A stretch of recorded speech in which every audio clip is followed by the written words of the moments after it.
Oi, pessoal, tudo bem? Aqui quem fala é Camila Júlia, eu sou psicóloga e essa é a nossa quinta aula de uma série de vídeos que estão sendo disponibilizados aqui no YouTube.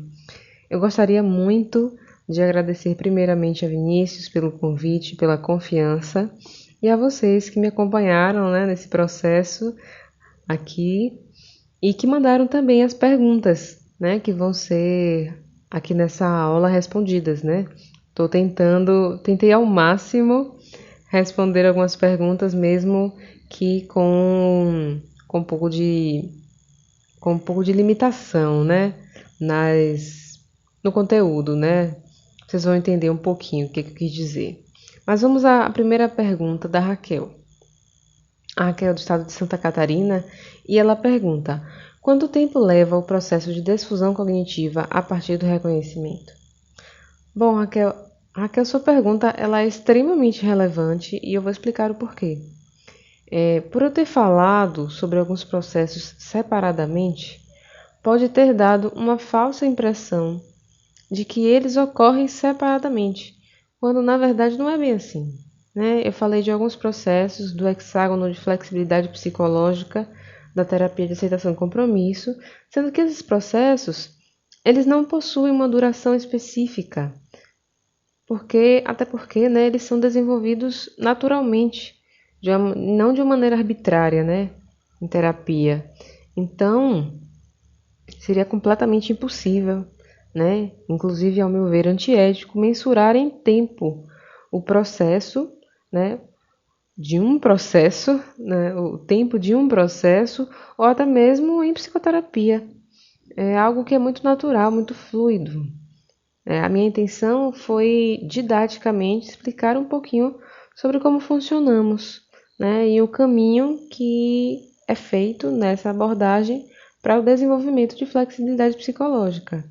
Inclusive, a fusão cognitiva, ela não necessariamente é um problema, A fusão cognitiva é um fenômeno que acontece quando nós estamos eminentemente sob o controle do conteúdo literal dos nossos pensamentos, segundo Tiago Alfredo, que é um querido professor, ex-professor, e psicólogo, e ele ressalta, essa ponderação acerca da fusão cognitiva e dá, inclusive, na rede social dele, eu vou passar depois para vocês, um exemplo de alguém que está estudando e começa a ficar sobre o conteúdo dos textos e começa então a se relacionar com aquele texto, de uma maneira mais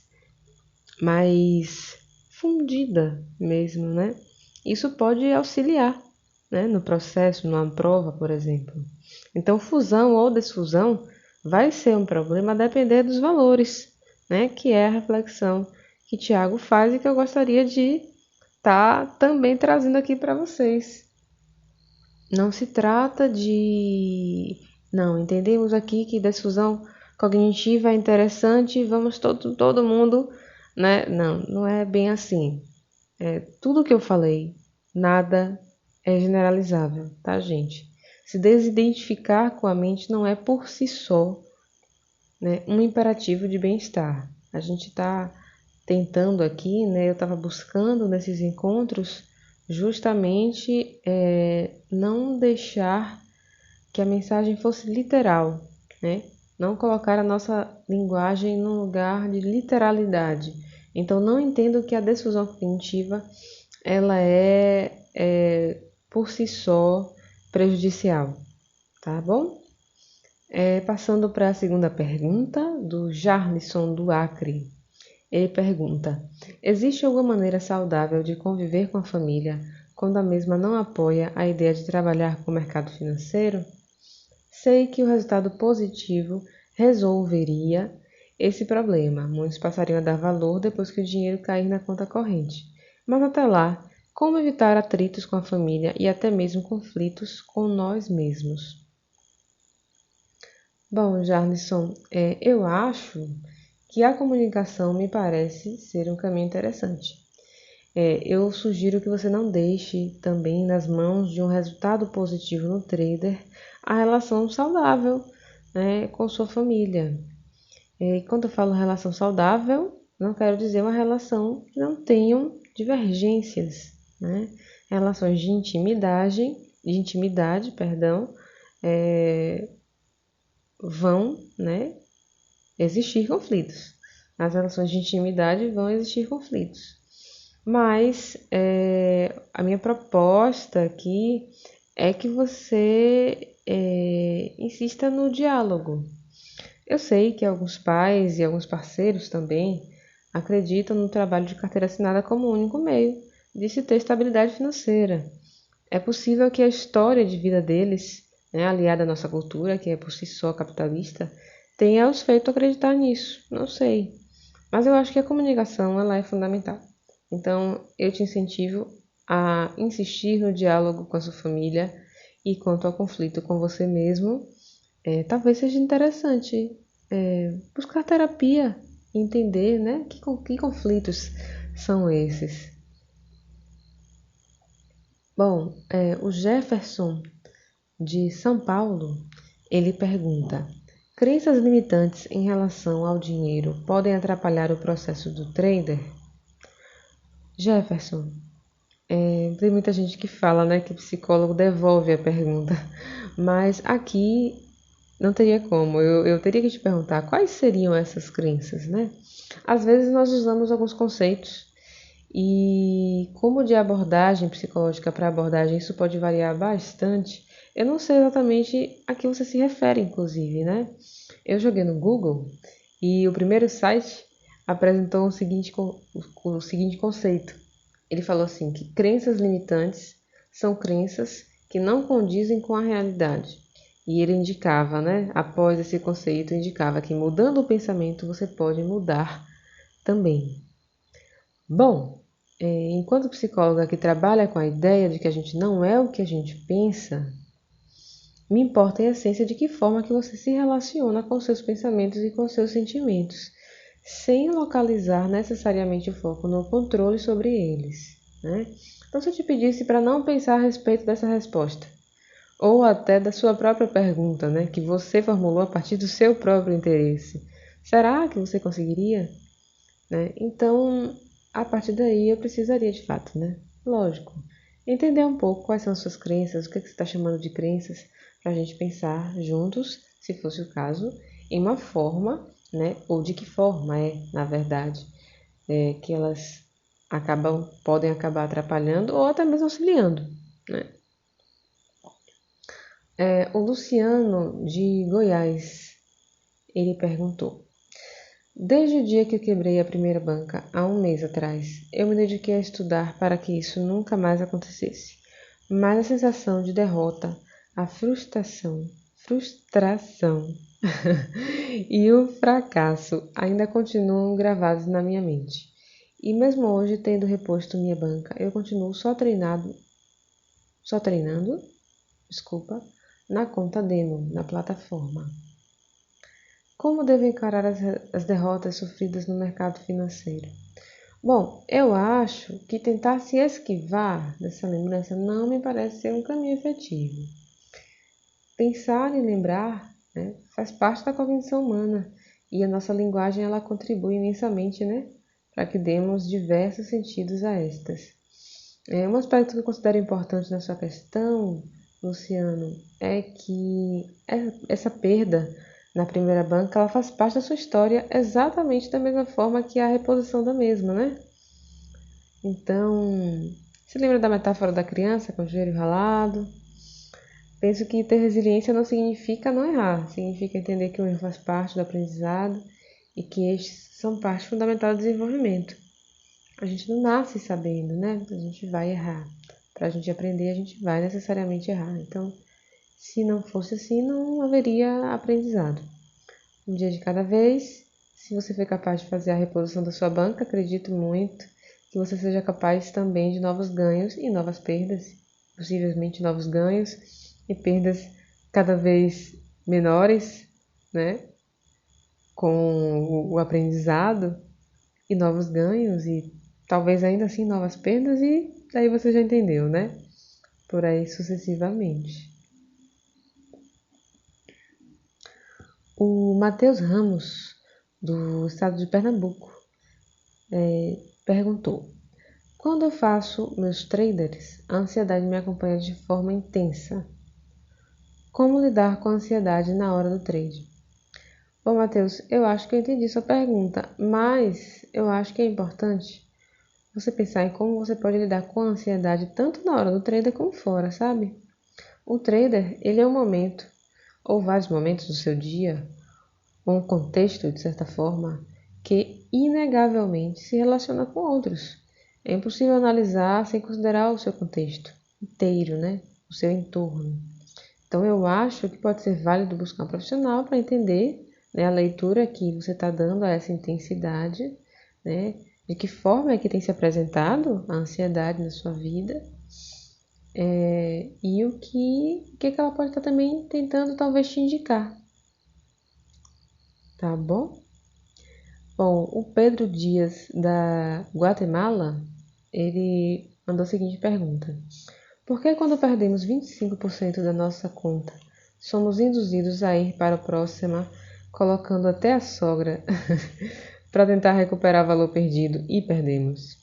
Bom, Pedro, é provável que conseguindo ter essa percepção do momento presente, você consiga estar mais sob controle da sua resposta, que vou chamar aqui de recuperar o dinheiro perdido. Ou melhor, você possa estar menos sob o controle desse desejo, né, dessa vontade, e assim, né, conseguir perceber o todo. Vinícius, ele costuma pedir para que vocês não olhem, inclusive, só o pixel, né? Ele diz para vocês olharem o quadro. Eu acho que é uma forma de dizer para olhar o todo. Estar menos sob o controle da resposta emocional mais imediata da perda. Mais uma vez eu chamo a atenção para a metáfora da criança, né? Quando a criança cai, ela machuca o pé, parece razoável que ela não saia imediatamente pelo mesmo caminho que ela se machucou, né? Ela pode observar, considerar que foi ali que ela caiu, buscar um caminho diferente, talvez um outro ritmo. Vale revisitar essa metáfora, talvez. A Adriana do Paraná, ela pergunta: o quanto a minha criação, refletida em crenças determinantes, vitimismo, podem influenciar no meu aprendizado, na minha carreira e evolução como day trade? Bom, Adriana, para eu responder o quanto, de que forma, eu precisaria contigo conhecer de fato sua história, né? Às vezes nós temos um modo meio automático de funcionamento que reflete de fato bastante na maneira como nos posicionamos na relação com o outro e com o mundo, seja esse mundo interno ou externo. Essa maneira de ser, vamos colocar assim, né? Ela reflete a maneira como fomos criadas e como fomos reconhecidas, percebidas ou acolhidas pelo outro. Identificar esse modo de funcionamento, né? Tem uma amiga psicóloga também, a Gisele, que ela chama de modo sobrevivência. E ela diz que esse modo sobrevivência seria como um padrão de comportamento que foi adquirido no sistema familiar no primeiro momento e que foi mantido e generalizado ao longo da vida. Então, eu acredito que identificando qual é esse modo de sobrevivência, é possível que dessa forma a gente consiga, né, auxiliar melhor na direção do caminho que você desejar, dos seus valores, né? Seja ele qual for. Se eu desse aqui, por exemplo, uma resposta considerando, por exemplo, o termo vitimismo, sem entender como isso se aplica na sua vida em específico, eu estaria fazendo um desserviço a você e a todos que estão escutando nesse momento esse vídeo. Então, é interessante que a gente, né, enquanto profissional, psicólogo, possa conhecer a história de cada um para tentar entender de que forma é que se relaciona com a vida, com a carreira e também, né, numa evolução possível aí do day trade. Tentei não ser rasa nas respostas, mas de fato seria interessante, seria importante, né, conhecer a sua história, né? Saiba apenas que o natural é que se reflita, né? Não temos como nos separarmos de nós mesmas. Aqui sou eu só Camila profissional, aqui sou eu só Camila estudante, aqui sou eu só Camila filha, Camila mãe. nós somos uma totalidade em constante relação com nossa história, nossos valores e o momento presente. Inclusive, quanto mais presente, melhor, né? Bom, a Adriana do Paraná, ela fez a seguinte. Olha, a Adriana é a mesma Adriana, possivelmente. Não sei se é a mesma. Bom, a Adriana perguntou: para fazer bons traders é necessário ser paciente. Eu tenho dificuldade de saber esperar o momento certo para fazer uma boa operação por conta do meu nível de paciência que é baixo. Por causa disso, eu pago um preço muito alto com os losses.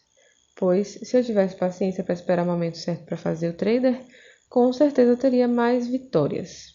Como lidar com a minha falta de paciência? O que eu preciso aprender para ultrapassar essa barreira? Fatores externos, como por exemplo, problemas familiares em geral, podem afetar essa falta de paciência? Bom, exatamente isso, nós somos um todo. Seria muito interessante, né, se tivéssemos em nossa mente gavetas, uma de relacionamento, uma para vida sexual, outra para relações de trabalho, uma outra para relação com a atividade no trabalho, uma outra para lazer, outra para vida financeira. Seria interessante, mas não funciona dessa forma, né? Somos um todo e variáveis diversas e diferentes influenciam o nosso comportamento. Ou seja, a resposta da última pergunta seria, ao meu ver, sim. Naturalmente é possível que afete, assim como o estresse também interfere no nosso humor, né? E, naturalmente, também na nossa paciência ou na tolerância maior a algo, né? Específico. E quando você diz que tem dificuldade porque o seu nível de paciência é baixo, aqui me parece que você está coladinha com o self-conceitual, né? Vimos em uma das aulas como estar colado com uma ideia adjetivada de si pode até restringir um pouco o próprio comportamento. Sayonara, do Ceará, ela perguntou: como manter o controle diante da ansiedade de chegar à consistência? Sayonara, o que seria essa consistência, né? Eu falei bastante aqui sobre essa questão do controle, manter o controle diante da ansiedade. A ansiedade aqui são sintomas específicos que você está se referindo. Gostaria de entender um pouquinho mais. Cledson, do Ceará, perguntou: qual a melhor estratégia para controlar o emocional? E o Pedro, né, de um país que não foi informado, perguntou: como controlar a mente depois de perder 25% da conta? Pedro, Cledson e Sayonara. A gente não controla a mente, né? Como eu disse em uma das aulas, né, uma citação de uma autora dos livros utilizados, a mente nem sempre é nossa amiga e a gente nem sempre consegue controlar, de fato, os nossos pensamentos. Então, o controle raramente nos ajuda. A ideia de controle raramente é efetiva. Alguém de nome anônimo, alguém que preferiu não se identificar, disse: perdi $1.500 e estou sempre pensando e tentando recuperar o dinheiro que perdi nas próximas operações. Como posso evitar isso e conseguir aceitar as perdas? Bom, você está sempre pensando e tentando recuperar o dinheiro que perdeu. Como pode evitar não pensar? Querido anônimo, tente não pensar. Tente não pensar. Passe um dia sem pensar. Será que você consegue? Mais uma vez, gente, o controle não parece ser o caminho. A Dayana, da Colômbia, disse: tenho sofrido uma pressão para fazer o trader no momento que vivo. Preciso de dinheiro, por causa disso não consigo me concentrar e fazer bem as coisas, e ao mesmo tempo não consigo parar de tentar. Como conseguir separar a pressão que estou tendo por causa das dificuldades financeiras e dessa forma conseguir fazer boas operações no mercado financeiro? Diana, não me parece que tenha exatamente como separar, mas eu acredito que o mindfulness pode te auxiliar a estar mais no presente momento, no momento das operações, né? talvez você consiga diminuir um pouquinho a automatização dos pensamentos, porque naturalmente você está preocupada devido à sua questão financeira e o trader é um caminho, né, possível para que você possa ter uma renda, não é isso? Mas vou pedir para que você lembre da música, né? Quanto mais você tentar correr de si mesma, mais perto você vai estar. O Joel, da Guatemala, perguntou: eu ganho e depois volto ao mesmo ponto de partida.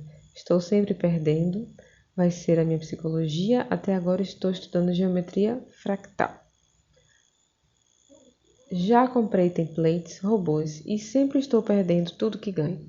O que preciso fazer mentalmente para saber controlar a hora certa de parar e, consequentemente, obter lucro nos traders? Bom, eu acho um pouquinho difícil que você saiba controlar, né? Eu acho que você pode aprender desenvolvendo com a prática a identificar quando você estiver atropelando os passos, né? Buscando então uma visão macro e estando menos sobre controle, dos seus pensamentos automáticos. Gente, eu tentei responder todas as perguntas, ser o menos rasa possível. De fato, é muito importante que eu conhecesse, né, um pouquinho da história de alguns aqui para poder tentar ajudar um pouco mais, né? Mas de fato não é o objetivo, né? Sigo à disposição, né? Acredito que a terapia por si só, não falo particularmente com relação a mim, não, a minha prática, mas de maneira geral, a terapia ela tende a favorecer muito o autoconhecimento, né? E acho que pode ser um caminho interessante, né, para que vocês consigam sair um pouco dessa ideia de controlar o que pensa, o que sente, né, e de se relacionar com isso de uma maneira um pouco mais flexível.